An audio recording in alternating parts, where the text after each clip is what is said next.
ભાઈ એરપોર્ટ જવાનો તો રસ્તો બંધ થઈ ગયો છે. તો આગળથી બીજો કોઈ રસ્તો હશે ને? મને તો એક જ રસ્તો ખબર છે. બીજો કોઈ રસ્તો તમને ખબર હોય તો કહો, નહીતર પછી શું કરવાનું છે એ કહો. જવાનું તો છે જ. સેજલ, મોબાઈલમાં જો ને, મેપમાં બીજો ઓપ્શન હોય તો. મોબાઈલમાં નેટવર્ક જ નથી. તો હવે સાડી સાહેબા શું કરીએ?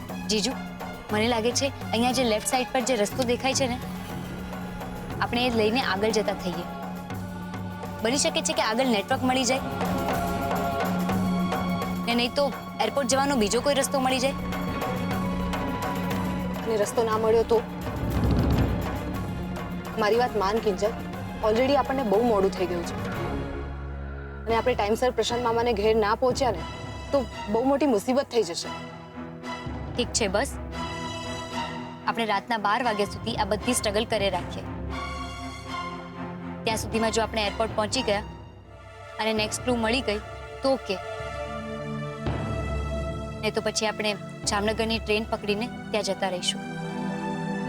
મમ્મી પપ્પાને એમ કહી દઈશું કે અમને પહેલી ટ્રેનમાં ટિકિટ ના મળી એટલે અમે અહીંયા આટા ફેરા મારી રાખ્યા અને પછી રાતની ટ્રેન પકડી લીધી. ઠીક છે રૂપેશ. ઠીક છે ડ્રાઈવર, લેફ્ટ લઈ લો આગળ. ઓકે.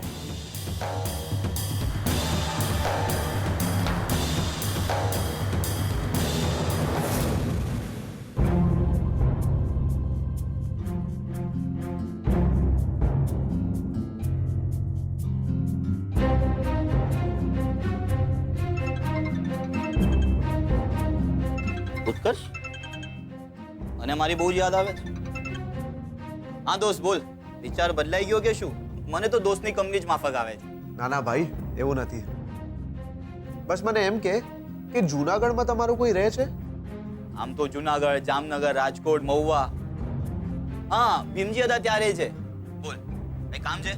અરે તું કામ બોલ ને, આપણે બધે સેટિંગ છે. ના ના ભાઈ, એવું કંઈ જ નથી. બસ મને જાણવું હતું કે જૂનાગઢમાં તમારું કોઈ સગું તો નથી રહેતું?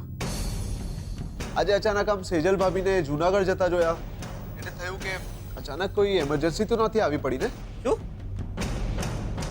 તેજલ જુનાગઢ ગઈ છે? આ વાત તો મારા માટે પણ નવી છે. પણ તું ચિંતા નહીં કર, આપણી પાસે જાસૂસ નંબર 1 છે ને બા. બા ને મોહન કાકાને ત્યાં મોકલાવીને બધી વાત કાઢું છું. ના ના ભાઈ, એવું કંઈ કરવાની જરૂર જ નથી. બસ મને એમ થયું એટલે મેં પૂછી લીધું. ચાલ બાય. કમાલ છે, રાહુલને પણ આ બાબત કંઈ જ નથી ખબર અને એમના કોઈ સગાવાળા પણ નથી રહેતા જૂનાગઢમાં. તો એવું કેવું અગત્યનું કામ હોઈ શકે? અને એવું પણ નથી કે રૂપેશ અને સેજલ ભાભી એ બંને એકલા ફરવા ગયા હોય. કિંજલ પણ એમની સાથે ગઈ છે. તો પછી રૂપેશે મારી સામે ખોટું કેમ બોલ્યું? મારે મારી રીતે તપાસ તો કરવી જ પડશે.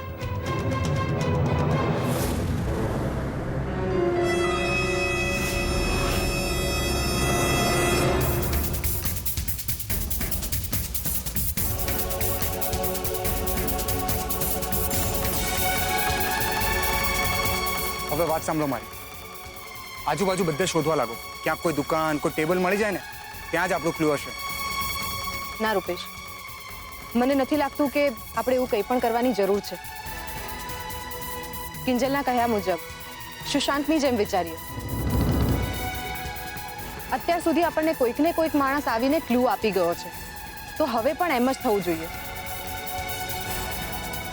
આપણે રાહ જોઈએ, શાંતિથી બેસીએ. અને આમ પણ જેટલી ઉતાવળ આપણને છે ગેમ પતાવવાની, એટલી જ ઉતાવળ સુશાંતને પણ છે કિંજલને જીતવાની.